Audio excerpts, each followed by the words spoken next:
ഒന്നാം സങ്കീർത്തനം.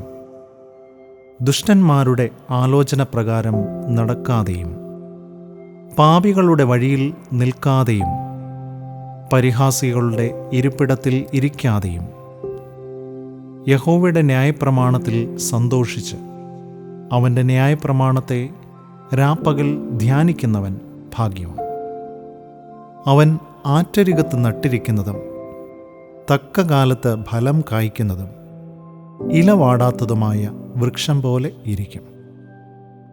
അവൻ ചെയ്യുന്നതൊക്കെയും സാധിക്കും.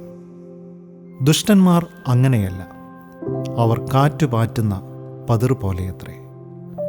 ആകയാൽ ദുഷ്ടന്മാർ ന്യായവിസ്താരത്തിലും പാപികൾ നീതിമാന്മാരുടെ സഭയിലും നിവർന്നു നിൽക്കുകയില്ല. യഹോവ നീതിമാന്മാരുടെ വഴി അറിയുന്നു, ദുഷ്ടന്മാരുടെ വഴിയോ നാശകരമാകും.